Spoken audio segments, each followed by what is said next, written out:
Hello and welcome to ITRA Trail Talks, the official channel of the International Trail Running Association. My name is Jeff Campbell. I'm a Canadian trail runner based in Hong Kong. This is a new show and a new concept. We're looking forward to bringing you interviews with some of the biggest names and most inspiring athletes in the sport of international trail running. We look forward to hearing your feedback, so please do reach out to us in the comment section and let us know what you think. And with the warm-up out of the way, let's jump into our first episode. On your marks, let's go. Thank you for having me. It's a pleasure to speak with you today and to speak about my passion, which is running and running a long time in the mountains and in the nature.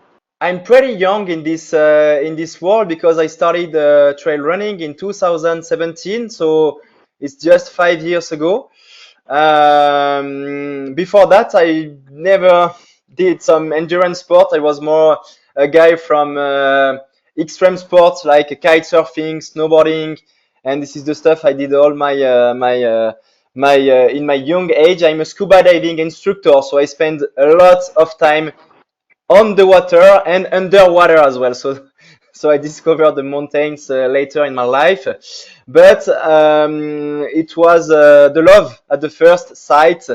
This is why I started to work so much and so hard to try to understand this world, to try to improve my level and to improve everything I discover you can improve around running, like the food, like the recovery, like the strength workout, like the programmation of running year and everything, and it passionated me. And I don't know if I work well and I choose the good recipe, but I improve my level very fast. And I had the chance to get integrated in the Salomon team. At the beginning, it was the Canadian Salomon team because I'm a French who live in Canada. And last year, I had the chance, and maybe I work enough well to finish on the podium of UTMB, and then Salomon proposed me to integrate this crazy international team, which was a dream for me from the beginning, because for me it was the grail and the best team in the world, with the people who inspired me the most in my life, like Kilian and Francois and everybody. And this is what I did. And now I started this new year in 2022 like pro athlete, maybe because I'm in this team and it's more easy for me to do races and to organize my year, because I have the best experts around me to advise me and to give me the best way to continue my way and my career in running. So this is where I am today. For the first 5 years, for sure, I choose my races more with the heart, with opportunities, and sometimes I wanted to go in Hong Kong, for example, and I went there without thinking about the reason, without a coherence in the year, something logical. I mean, it was more okay. I go there because it seems fun. But now, from this year, I try to keep a little bit of heart choices, but more reason as well. So this is why this year my main goal is UTMB again, and this is why I choose to run Lavaredo 2 weeks ago. I loved this race, but maybe if it was in another situation, maybe in April I should have run somewhere in Thailand, or I don't know where exactly. But this year I choose Lavaredo because the elevation, the path, and the trails are kind of similar with UTMB. It's only 2 months before, so it's perfect to see how we feel and to check again our food and nutrition strategy. So this is why I go this way this year. I will not go further with that, but this is the global overview of who I am and where I am today. That's awesome, Mathieu. And I'm really going to look forward to some of the perspective that you'll have. I find some athletes who've come to the sport a little bit late, they have really good perspective on everything that goes into the training process. And unlike people who've been running since they were very young, you do have a limited amount of time to catch up on it. And I found that when I started running, just how quickly the learning started to happen and trying to absorb all those lessons from all of your fellow athletes. So thanks for that, and we'll dig into some of your race preparation later on. We also have joining us today one of Asia's most talented ultra marathoners. He is the record holder for the 298 kilometer Four Trails Ultra Challenge in Hong Kong. He's a top 10 finisher at UTMB. He just recently finished running 500 kilometers in 5 days for an amazing charity. He is without a doubt the fastest man in Hong Kong. Wong Chung, welcome to Trail Talks. Hello. Okay. Yeah, let's introduce my first. And I'm Chung, a Hong Kong trail runner. I start my running since 2012, so already run for 10 years. Yeah, quite experienced and yeah, an old runner already. And I after the past 10 years, I joined a lot race. I start from some short race like 30K, small race, and then my longest race is in 2017. I joined the Four Trail. The Four Dashes, which is the stage race. Every race 7 days, 250K, which cost around different deserts like Gobi, Atacama, Namibia, and also the Antarctica. Then this is 2017, which is a great adventure for me. But now the race is not, I did enjoy a lot of small race, but we'll try to focus on some big race, such like UTMB. The 2 months later, this is the UTMB, which is I joined already 3 times, and this year is my 4th time to join UTMB, because UTMB is all a Hong Kong runner, our dream, and hopefully I can try to do another best performance. So now also my training is everything focused on UTMB. And actually, I planned to do the 5-day, 500 kilometer charity challenge in Hong Kong 1 month ago.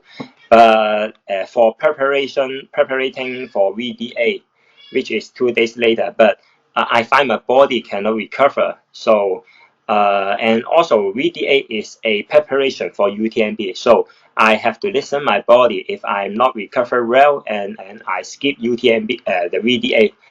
But I still keep my plan. I'm going to fly to Spain, and I am going to enjoy my long journey, which is more than 1,000 kilometers, and travel alone in France to see the beautiful mountain, and also to get my body ready for UTMB. Yeah, that's just my plan. Thanks, Chung, and we'll all be rooting for you from Hong Kong. You have a lot of fans all over the world. So guys, the topic today is how to prepare for your next ultra. So where I want to start with, because I think it's the case for all runners at all levels of ability. First, we need to choose our races. So every year, I think runners will take a look at their calendar and try to plan what's ahead. I'd like to hear from each of you about what your process is at the start of a season or before season starts. How do you choose what races you want to race? How do you choose how to space them out? How many A races can you fit into a season? Maybe Mathieu, do you want to walk us through your process in terms of how you make those decisions at the start of a season? Yes, sure. It's a very good question, and a lot of people ask me this question because they don't know which race to choose for their year, because there are so many races now, maybe more than 5,000 in the world in ultra trail. It's crazy. So first, before thinking of the future, at the end of the year in December during the Christmas time, I look back. I look back in my season, the last season. I look back what races I did, uh, what was the best time I had with my not only the performance but with my emotion as well. What did I like? What did I dislike? And everything. And I try to analyze everything of this year to try to find to confirm my why, why I run and why I do that, and why I do this race, but maybe a new why, or a why that evolves. So this is the first things I do, and it's maybe it lasts for sometimes for 1 to 2 months. It's difficult. It's not only in 1 hour like that. So I speak with my family as well, with my friend, because sometimes they came with me, and I ask them, do you remember this race? Do you remember how I felt? Because sometimes I'm a little bit blackout after the race. So it's a global discussion with my family, my friends, and myself. And I try at the beginning of the year to write on the paper what is my why I want to run this year, and then I try to choose my adventures and my races linked to this why. So then I try to choose one big objective in the year, and I put it like a big dot in the middle of the calendar. And this is the first part of the house I put on the ground, and then I try to build around my season. So it's easy because when I put this event, the 2 weeks before it's a taper. The 2 weeks after it's a recovery. 3 weeks before I will have to do a very long run to prepare this ultra. 4 weeks before again the same. So I try to organize where I will go this time, and maybe 1 month before I will do a race of 50k or 60k. Not too much to don't be too tired, but just to have some confidence and to test things. And maybe 2 months before I will do a long ultra, which will be shorter than the main objective, but a race that will help me to prepare the main event. And the same 4 months before. And then I try to build step by step my house like that, with the taper, with the shock weekend where I run a lot, the races to test, and the country where I want to go, because maybe it's a new country, I never been there, I want to discover a new culture, a new race and everything, and I build like that. For this year it's special because I decided for my mental preparation, I don't want to think too much after my main events. The year before I was building after this main events in fall and winter, but this year in my head I focus on UTMB because it's my main goal.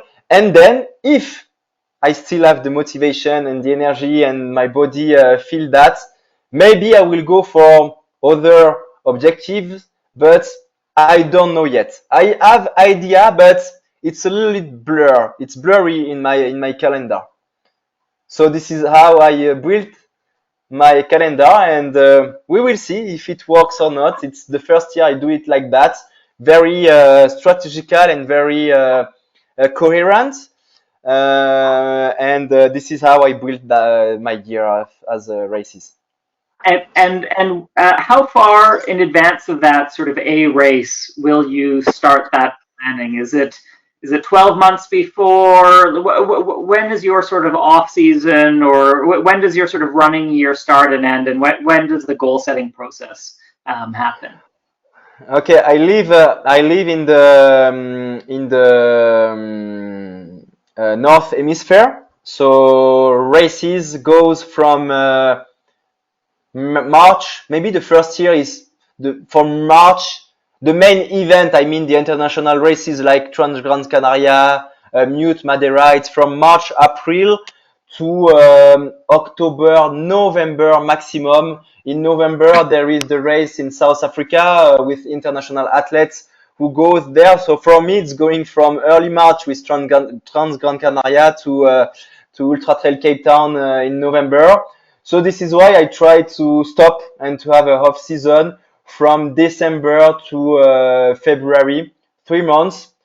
I cut my global volume, but I never stop to run, just a little bit, some intensity. But I love to spend my winter in Canada, in Quebec, and the winter is kind of magical there.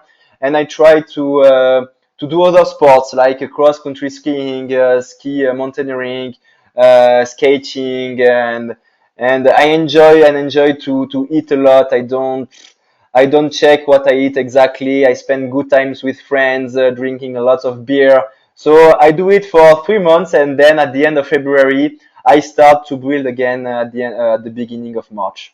So it's more about my geographical area where I live, but I think for Wong it's different because he is in the south hemisphere, so the summer and winter is opposite. So the season is during my winter, and so maybe if I will live in the south one day, my season will turn and in the other way. So I will rest from June to August and race in the from December to February.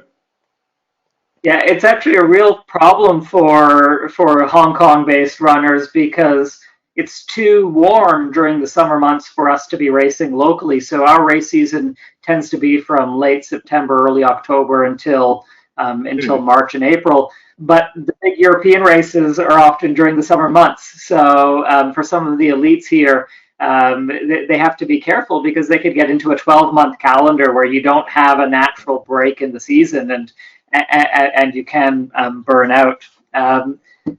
Chung, Can I add something? who, Jeff, I just add something. I went 3 years ago to run Hong Kong 100, and it was in February. It was in February, and I spent my winter in Quebec with a lot of snow, and it's really difficult to run because there is too much snow. You have snow up to the knees.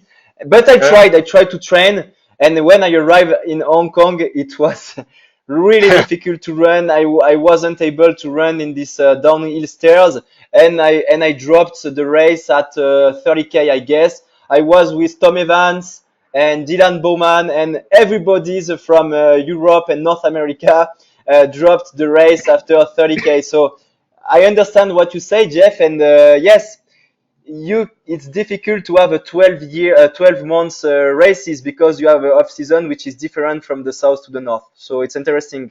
you're a runner who does big races, but also like big projects and personal challenges and adventures.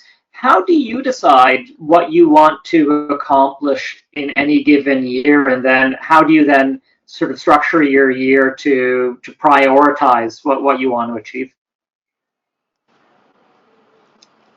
Me, Jeff? Yeah. Yeah. Oh, yeah. It's my turn. Okay. Yes, I finished. I just finished a 500 in 5 days challenge. So I feeling I cannot say I can recover after that, and because I still feeling tired. But yeah, because I also pushing my limit. I never run that long. So after that, I cannot imagine what will happen after 500K. So I supposed to be VDA after 1 month of the big challenge. I supposed to be VDA, but I feel my body not recover well. So I try to skip the VDA. But anyway, I think Mathieu, he said very well. Actually, my strategy for preparing a race, we are similar. But as my experience, because I have more run longer, I start more than 10 years. And then the key point is still to listen to the body. And especially in my case, in Hong Kong, the race season is normally in winter. It's around September to March. We will have a peak performance to running longer and longer. We feel my performance better and better. until we can maintain the best performance for 2 months. Sometimes if you keep the condition good, you can maintain the peak performance for 4 months. But I can feel my body cannot lasting more than 4 months. Such like if half year, and then I will feel some injury or some muscle very tight and then limited, cannot do anymore, cannot push faster anymore. So we have to a off season, but normally my off season is in the summertime in Hong Kong. But for the recently the past 2 years, my target is still in UTMB, and this is quite difficult for me because I very active in the race season in Hong Kong, but when I off season, but the UTMB coming, so I need to balance. And as my plan, I will try to stop the race after March, and then I will take 2 months off season. Like April and May, I will totally stop 90%, I can say, and then I will try to rebuild my body. If I spend 3 months to prepare UTMB, and I will normally in the June, I will do a lot long slow distance, which is I will do like 800 or even 1,000 kilometer in a month. But all the running is slow, low intensity. I can feel a little bit tired, but I can do it repeatedly, day by day, until I every day like 30 to 50, sometimes shorter, sometimes longer, but try to do the whole month.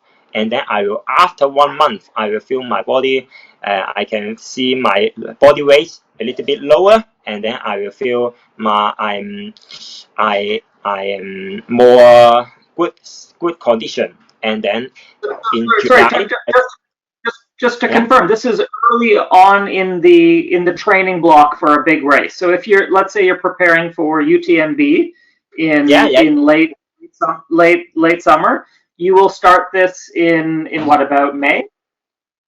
For UTMB, I will start in June. In Yeah, June, okay. because May And is a little early because I'm not confirmed that I will go there, because this 2 year the Hong Kong is very hard to say. But yeah, normally I start in June. Yeah, okay, and then you start off with big mileage right from the start. yeah, in the whole month, only the long slow distance in June. In July, I will spend half year to do the speed work, like some interval and tempo. And if the interval and tempo, I will focus more on the high intensity, such like interval, do some hill repeats, and high intensity, and with some short break. For the tempo run, I will have a longer, like 20 15 to 20K with high intensity, but try to keep it and non-stop. After half month and the second half of July, I will do some long run, and I will try to do the last long run 1 month after before UTMB. I recommend 70% of the race distance. Like if UTMB is 100 mile, then I try to do it like uh, 100 or even 120 kilometer for the last long run. But if I cannot run too longer than 120, and then I can do it day by day, which is like separately for two or even 3 days. And after the long run, and I still doing long, but the like 50K, 30K shorter and shorter, make it taper, and then I will waiting, and then I feel my body is get ready for the 100 mile. But this is for me only and not for everyone, because I have better endurance, and then I joined UTMB 3 times already, so it will still depends on different people. Yeah. Well, thanks, Chung. Mathieu, is your approach similar? So Chung basically said that in the training block before an A race, he will start with big mileage right from the start, and then start to mix in some speed, and then do some more race simulation distances going ahead. How similar of that is that to your approach in terms of the actual sort of nuts and bolts of the training? It's a good question again, because the approach evolved with because I'm very young in this sport, and I'm still learning lots of things every year. When I test a new training program, new way to train, when I add new kind of strength training session. Last year I just had for the first time road biking in my training. It's kind of new, so this year I integrate it a lot. So it's very, very hard to answer, because last year it was different with this year, and maybe it will be different from next year. But the main things that I learned, and that I think, I guess, I believe that it works, is that I want to be, I try to stay a global runner.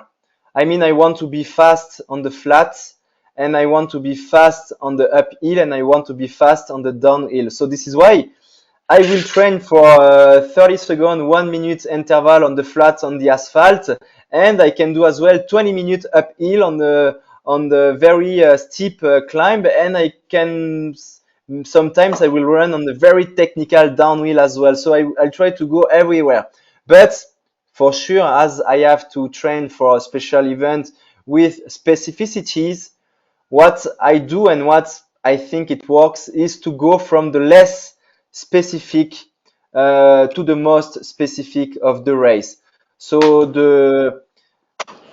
at the end of the winter, the off season, beginning of March, I will work a lot on the track and field, doing intervals on the flats from 30 seconds to 5 minutes, and mainly on the flats.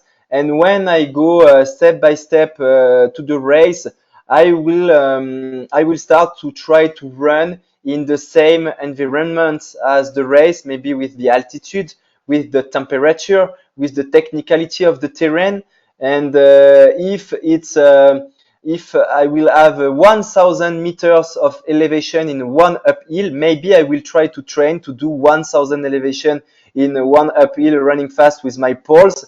And if I will run a 50K with only 300 elevation uphill, I will do interval with this kind of elevation, 3 weeks, 4 weeks, 5 weeks before. And then when I finish the race, every time I start again to do, it's shorter, but from the less specific to the most specific. An example, I ran the Lavaredo Ultra 2 weeks ago. I recover 1 week after the race, and this week I do 2 or maybe 3 sessions on the flats, on the asphalt, doing 30 seconds, 1 minute, 3 minutes. And next week I will do the same in the mountain, and in 2 weeks I will start to do 10 minutes, 20 minutes uphill, and step by step, close to the UTMB, I will go to the most specific. So this is what I do. I don't know if it's the best way to train. I'm a self-coach. I do it by myself. It works because every day I feel that I'm better than the day before. I'm never injured, and I improve my level. So it works, and I continue in this way with this recipe. I'm getting a bit of a neck injury from nodding in agreement. I think a lot of what you're saying makes a lot of sense, and especially as you're getting closer to an event, for your training to be more dialed in towards what that event is. I mean, for me, what I try to do is, if I have an A race that's going to have maybe 5,000 meters of elevation over 100K course, to try to make sure that roughly I have that amount of ratio in my weekly training of elevation. And then especially for my weekly long runs, to roughly have that elevation, just to get the body used to handling that as you're getting closer to the A race. We had some audience questions, and one of them relates to training and race preparation. From Silas Winkle, he says, during the summer months, it seems to me that I run into issues in terms of overheating, regardless of what I do. Do you have any tips on preparing for a race that will take place in a hot environment with limited or no shade? Do either of you guys have any experience getting ready for really hot racing? And what would your tips be for Silas? Oh, yeah. My experience. I think the training is so important. You know, I have the best performance in 2019 the UTMB because which is hot weather, and actually I didn't feel perform super good, but the problem is many European they are not running very well in the hot weather, and I find that because I train in Hong Kong in a hot summer, it is very hard to avoid the heat. But when during the hot weather, I still need to keep my training. But if I keep the performance, I try to go to some higher altitude, higher mountain to train. In Hong Kong, I will go to Tai Mo Shan. The highest point is 900 something. It's not high enough, but still can avoid the heat a little bit. But I train a lot in the hot weather. But I find that when I racing in Europe, people say that why it's so hot and then sweating a lot and cramping, not enough water. I don't find the problem in my body. So that I think training in the heat is so important. And also during the race, if you can foresee the race in which is hot, and drink water is so important. So don't wait until you're sweating and then you are dehydrated and then you find the water. It is too late. So better to keep drinking water, and you can feel you are keep sweating during the race, and also sometimes you go to toilet and then you can see your to pee, and then you can check whether your body is enough water. That's so important. Don't drink too late, and then if you find that you dehydrated, and then your performance will drop a lot.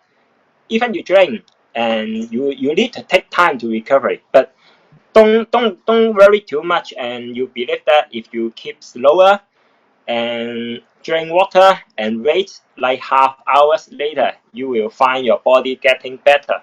But don't try to push your body when you're feeling some problem. And remember, the 100-mile race is very long, and your finish line, your destination is very far away. So don't try to think some negative thinking and try to give up the race.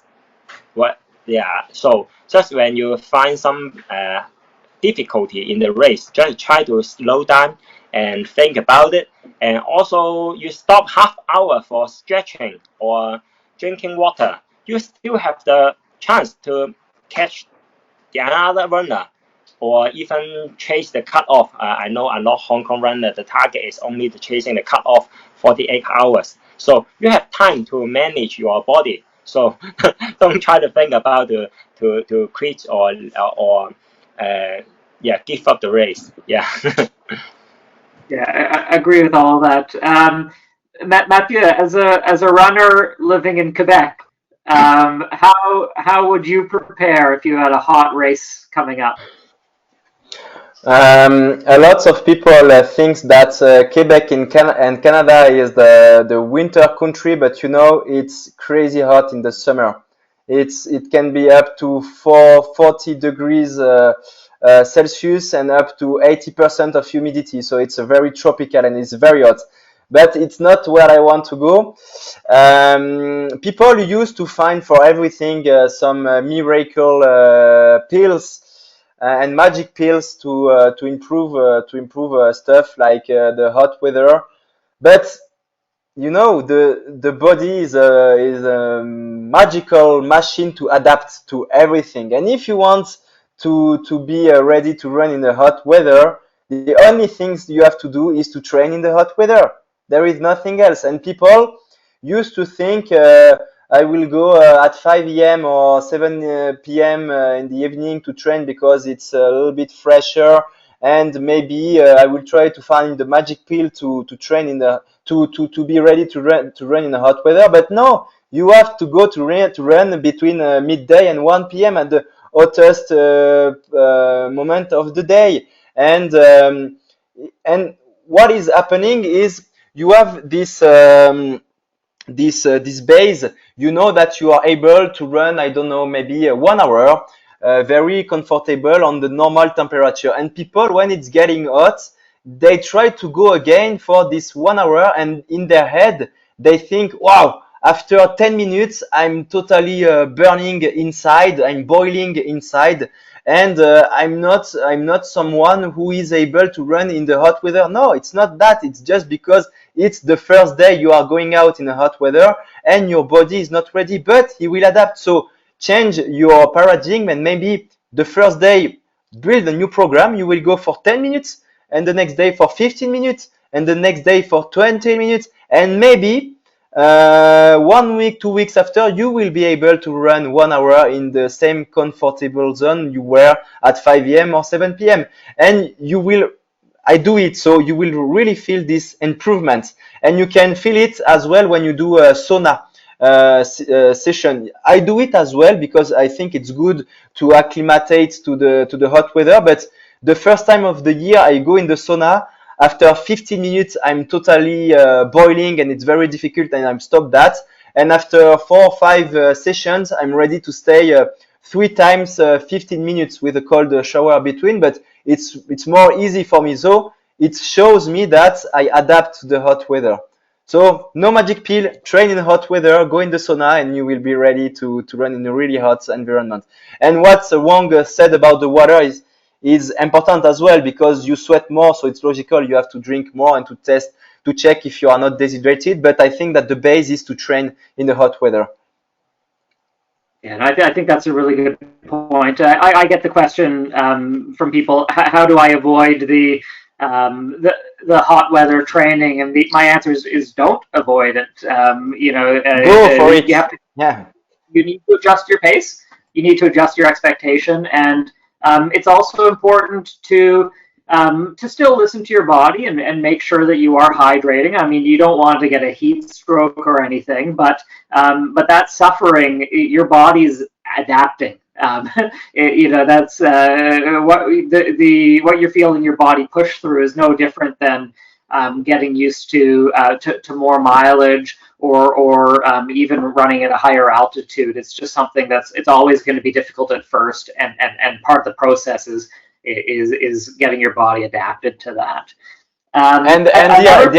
The adaptation, Jeff, could be very fast. I have another example. Last year, I went to run the Marathon des Sables, which is a race which crossed the Sahara Desert in Africa, in Morocco.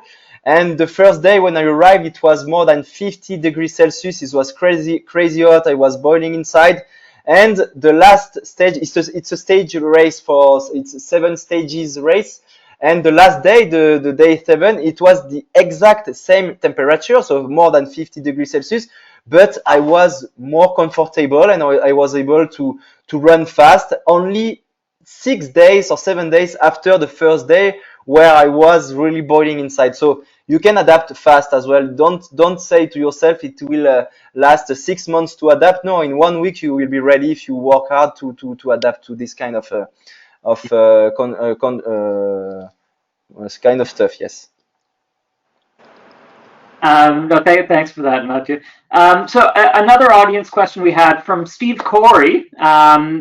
He asks, besides running, what cross training do you recommend for building strength? So Chung or Mathieu, do either of you guys do any type of strength training that you want to share?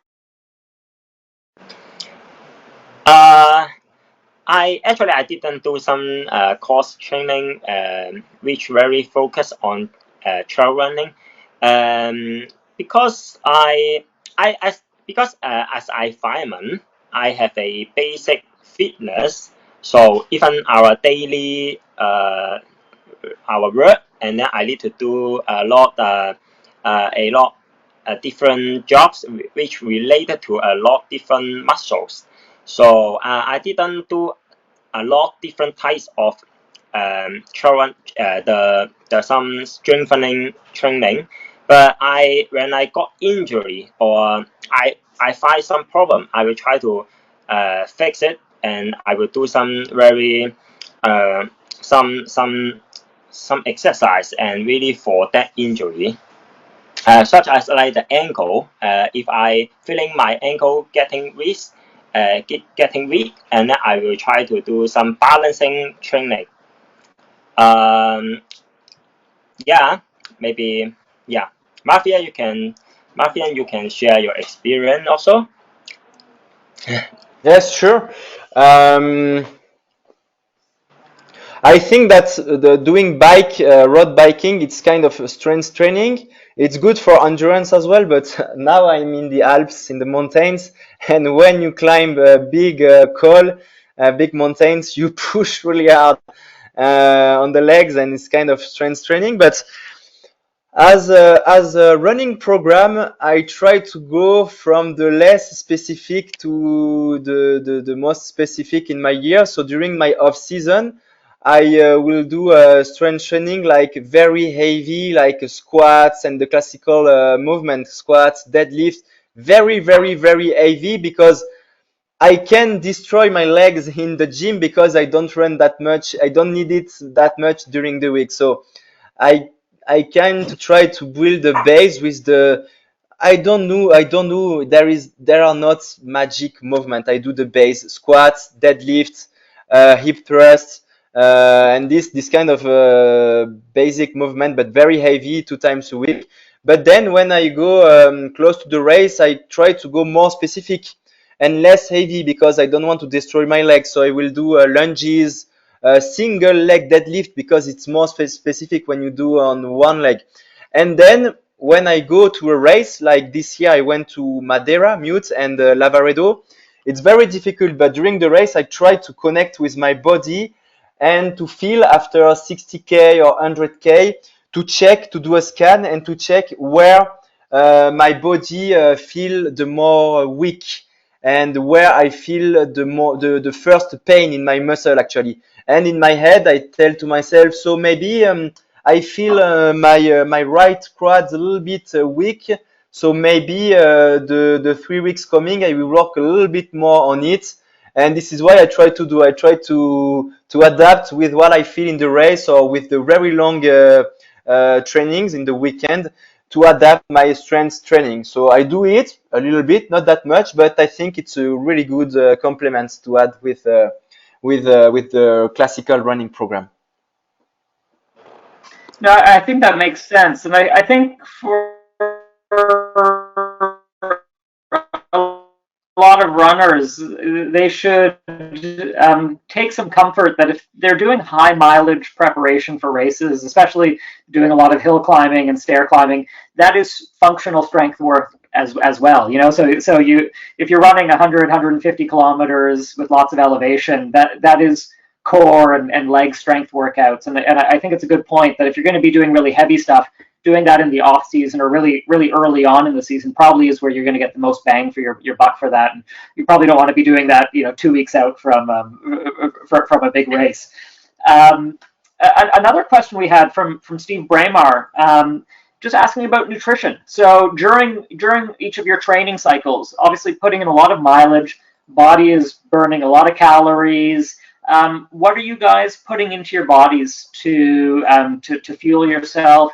Do you have any sort of basic philosophies for nutrition during your training cycles?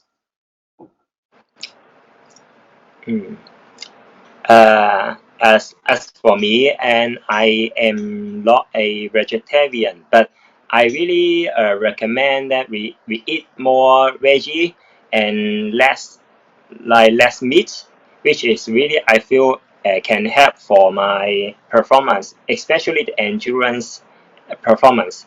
But because it's hard to avoid to eat the all totally vegetarian. It's hard for me because we eat with my family together with the kids. So, but I just have the sense try to control maybe less meat, more veggie. It is more healthy for my body. And but normally I just eat like very the same as the normal people, but just a little bit more. But I quite recommend that if 5 days for the longest peak season training, I'm more ready. And very important, 5 days before the race, I will do some special like eating diets. As for me, I will try to reduce more carbohydrate for 3 days, and then I will try to eat more 2 days before the race, and then I feel my body during the race can contain more that cause carbon loading, that I can feel my body can contain more energy during the race. I feel it's quite useful for me. Yeah, so if the people they do the long race, I recommend they can try to think about it. If might be 5 days is too long for them, the people can try 2 days reduce or less carbohydrate and then add 1 day. So it's a shorter, the shorter and also the same. Yeah. I think this is the more complex subject, the nutrition, because there are so much criteria and parameters who get in this stuff. It's crazy, and there is no magical recipe. And I think it's depend as well, for example, from where you live. I'm sure that Wong doesn't have the same bacteria and the same digestive system, because he grew up in Asia. He had another education. He has different food, and I'm sure we work differently, because I'm in Europe and he's in Asia. So I can have the same food than him, and he can have because we had the different education. So it's a very, very difficult question. But for me, I will tell what I do, but I don't want people to do the same. For sure, I'll try to eat daily healthy food with a lot of protein and vegetable. It's very easy it's very evident. I mean, yeah, for it. But what I try to do is do ultra distances, and I try to spend a very long time outside running. I know that it's impossible, thanks to the science, to put inside more energy, more carbs than what you consume.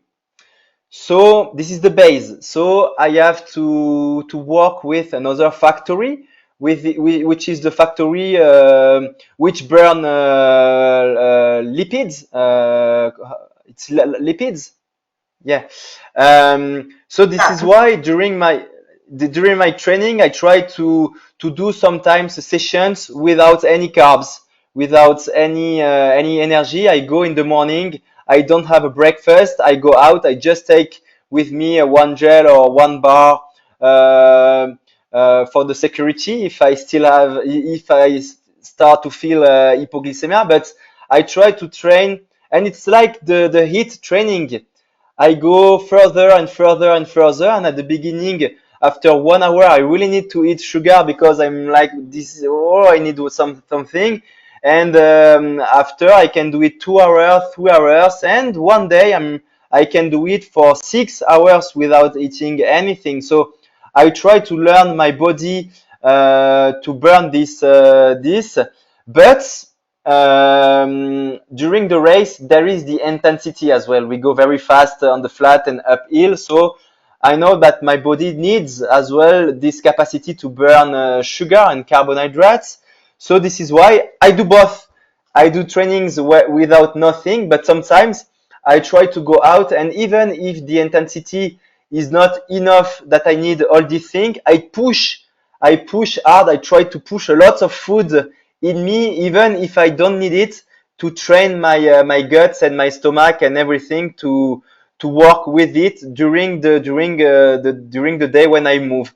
And I try to stick with around 250, 300 calories per hour, and a minimum of 50 grams of carbohydrates from 50 to 100. This is how I works, and I try to push it to train my body. So then I have the two factories which are ready to work during the race. When I push in the uphill, I take carbohydrates, and my body is ready to take it without nausea and without problems in my stomach. And when I go a little bit slower in the downhill or in the flats, I'm able to use the factory of the police. So this is how I work. It works, but yeah. I don't know if it's a good things to do.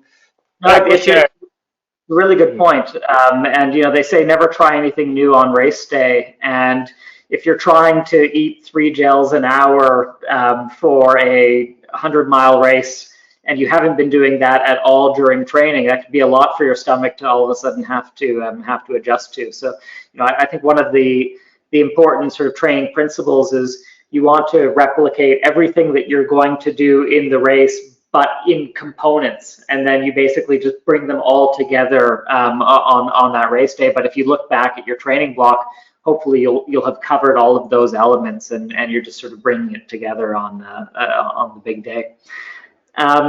Just to sort of stick to the structure of this episode. So we've talked about picking your race calendar and then sort of what you're doing to train and get your body ready for it. I want to talk briefly just about the taper. So at what point before the race do you start to cut back on your training volume and intensity, and what does that taper look like for you in the weeks coming before one of your A races? Maybe Chung, how about you?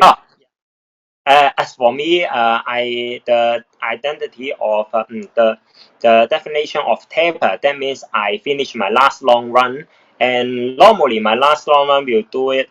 Depends on the race distance. If for 100 mile like UTMB, my taper time need longer, so I will finish the last long run 4 weeks before or even 1 month before the race. And the distance is around 70% of the distance, and the intensity is around 80% of the intensity. That means shorter, but also slower, but it is long enough to prepare the 100 mile.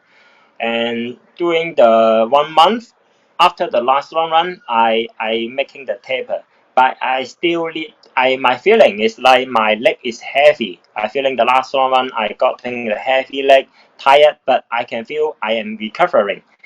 In getting closer to the race, I can feel my leg is less and less heavier, and can try to more runnable. But I still do some long run like 50K, three weeks out, and 30K, 2 weeks out of UTMB, and the speed getting faster and faster. But I can feel my body, my leg is more and more fresh. Then that is my taper of the running.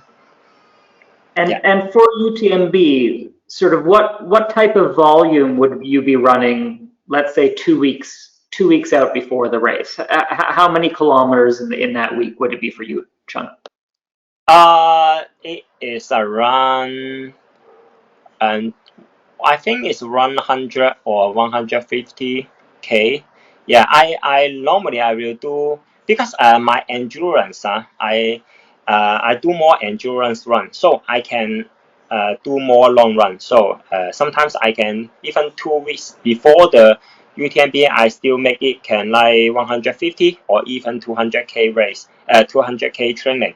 But you need to be very careful for the intensity. That means with a slower pace, yeah. But make sure your leg is getting recovery, and because you have to believe that overtraining it will make you slower in the race. So even you train too much or train a lot, but just make sure your leg is not overtraining. It's so important. Yeah. Says the guy who's doing 150 or 200 kilometers 2 weeks out from their miler. Mathieu, how about yourself? What is your sort of taper structure look like? How much are you cutting down from your peak mileage? What sort of workouts are you doing in the few weeks before a big race? It depends. It depends how I feel like Wong. And it's fun because it's very different from Wong. He said that he do his last long session 4 weeks before. And for me, the last one is 2 weeks before. So again, I think there is not a magic recipe. It depends on how your body recover, how you and sometimes you manage your stress while running. So this is why you try to run almost to the end. But if I feel good, and another thing that I want to say, that it's very sneaky actually, because the taper is very sneaky, because you can feel very well in your body and in your muscle, but it's exactly the same after the race. You recover when I will be ready to go back. It's very sneaky because you can feel very good in your muscle. I'm ready to run, but there is something that you don't feel, or it's difficult to feel. It's the nervous system and the hormonal system that can be very tired.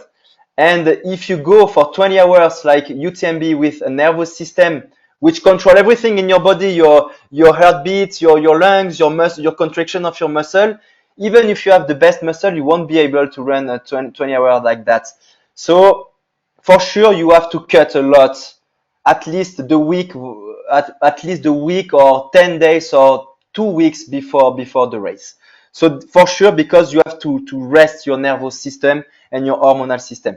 But for me, 2 weeks, 10 days to two weeks before the race, I try to do a last long run. It's not the longest run in my plan for sure, but another one. And then the last week, 7 days to 10 days, I just cut the volume by 50% from the last week of my program, so the global volume. So for example, if I have, I don't speak in kilometers, I speak in hours, because I run in the mountains, so I never know what is the distance. But if I go up to 25 or 30 hours of running, I cut to 10 to 15 the 10 days before and the last week. And for example, for UTMB, the UTMB start on Friday evening. Usually, I will try to go for an intensity session on Tuesday, so 4 days before. Wednesday, I will go for an easy jog of 40 minutes to 60 minutes. And Thursday and Friday, I will do nothing. I will do nothing. But again, this is how I work and how I feel I need it. And I know that there are pro athletes who still run 10K the day before the race. And I know guys who run 200K 1 week before the race. And there are people who stop 3 weeks before. So it depends. And I think your experience is a good indicator to know what to do. So it's very, very difficult to tell what is the best things to do as a taper. But for sure, you have to rest your nervous system and your hormonal system. And even if you don't feel it, rest for ultra distances. I'm sure of that. Matthew, may I know, you say the long run is not your longest, and how long is your longest run before you preparing UTMB?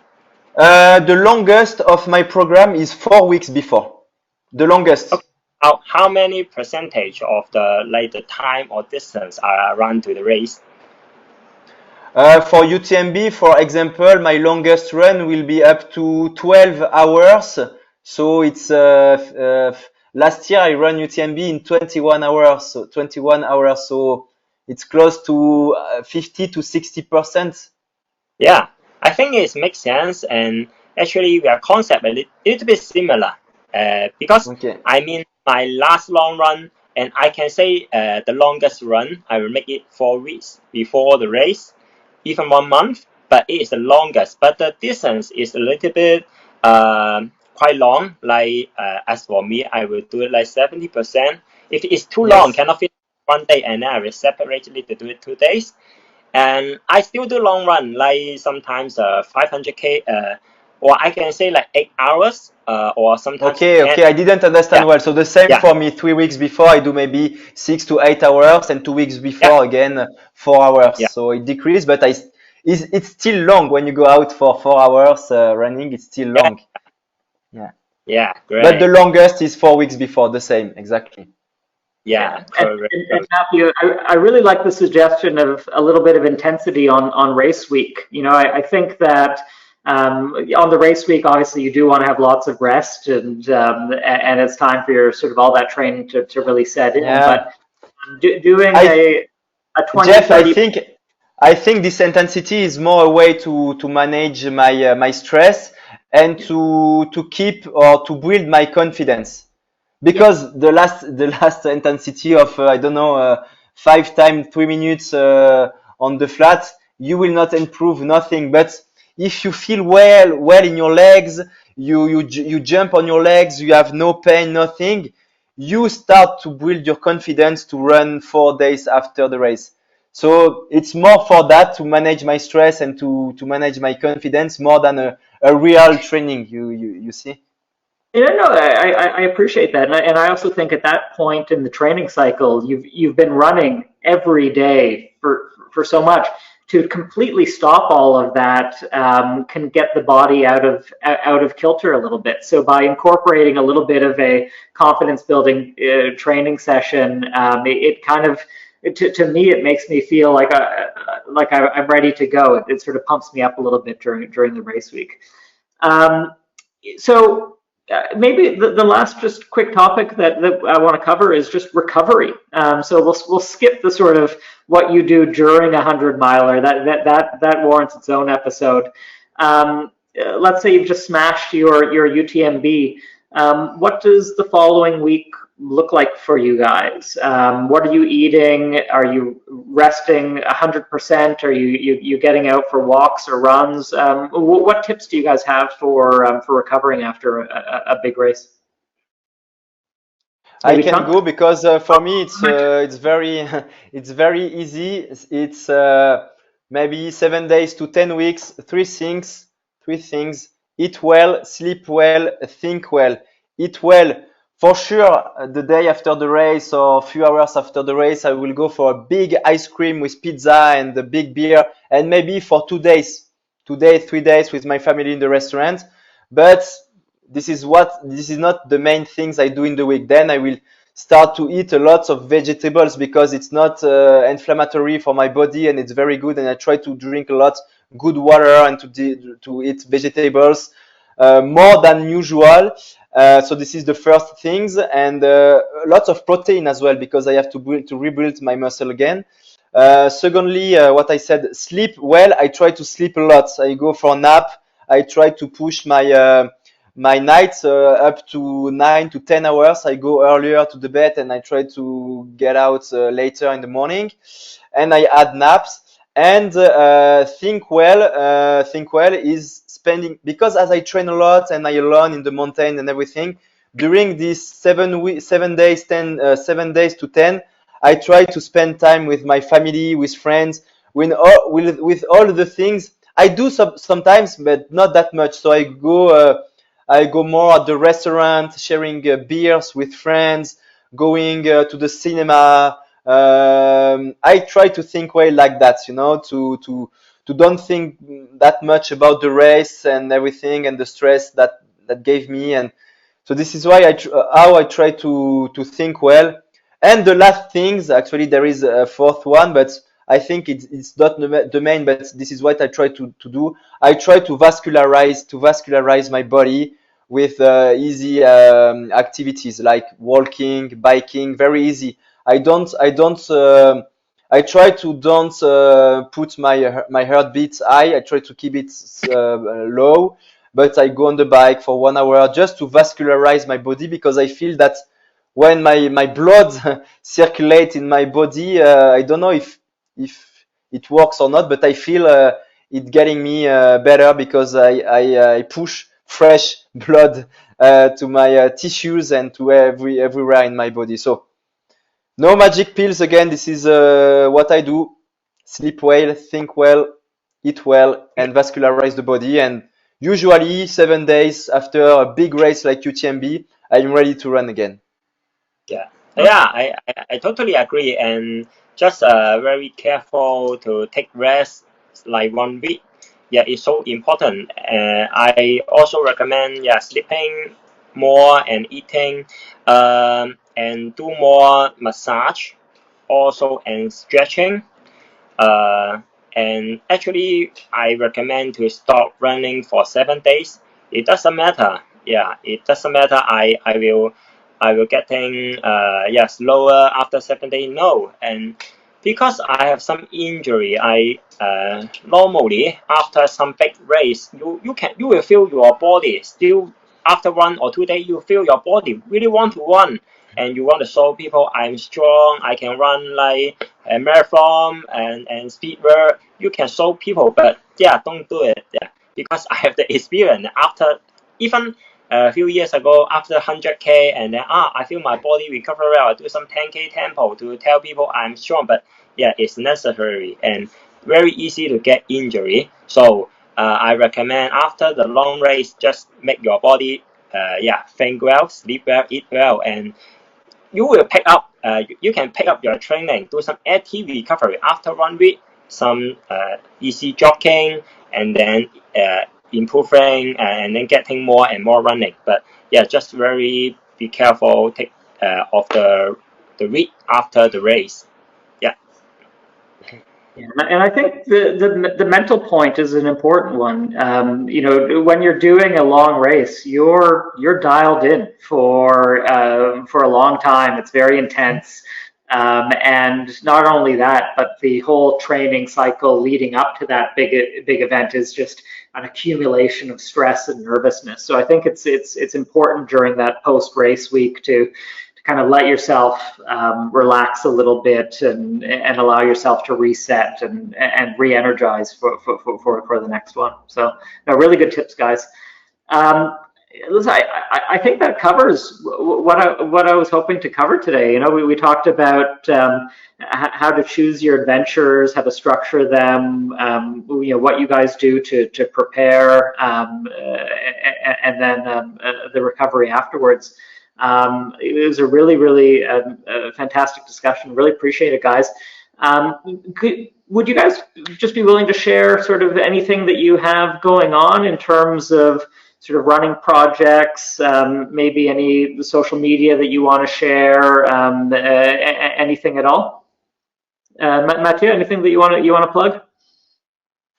I was not ready for it, but I just arrived in the mountains 1 week ago to join for UTMB, and this is maybe one thing we can add if when you are very passionate about something, try to go somewhere that is similar with your objective. And it's special because I'm far from my family, I'm far from my friends, and I'm a little bit alone, but this is the passion who speak, and this is why I decided to do it. And I think when you want to succeed in life, you can stay in your sofa waiting for it, doing the minimum. You really have to work hard. And I think that there is no genetics or no you are a machine, you are a robot. No, there is just passion and hard work behind all champions. And this is the last things I can say. There is nothing special for me coming because I'm an adventurer. I'm an adventurer man as well. I do adventure out of the races, but there is no project currently on which I worked. The main things I focus now it's UTMB because it's in two months. But maybe if we speak again in September, I will tell you a new crazy adventure that will come, but I will not speak about it today. Yeah. Okay, we'll hold you to that, Mathieu. How about you, Chung? Anything that you want to share? Yeah, I will travel alone in France, and I will try to reach from Spain and the south of France, and then until I will run to Chamonix, and then to see the race to recce the race course of UTMB, because I join many races, but only when I arrive and then race, and then after race I will leave. So this this summer I will spend 1 month to traveling along in France, and I will also take some great photo and video share in my IG story to show the Hong Kong runner, to show the Asia runner, to see how beautiful of the mountain in Europe. So yeah, I'm looking forward for that, and probably I will leave Hong Kong maybe 1 week later. Yeah, start the journey. Yeah. Well, I'm a little bit jealous of that, but we will post your links to your to your Instagram and other social media profiles for people to follow along for both of you guys. Listen, I want to thank you guys for joining the Trail Talks podcast, and I want to wish both of you guys the best of luck at UTMB. I suspect there could be a battle amongst you guys for some of those top spots. And I just want to thank all of our listeners for tuning into the ITRA Trail Talks podcast. It's the official podcast of the International Trail Running Association. You can find us on the web at itra.run, as well as on Instagram, Facebook, Twitter, TikTok, and all the other social media pages. So until next time, I'm Jeff Campbell, and happy running. Take care. Okay.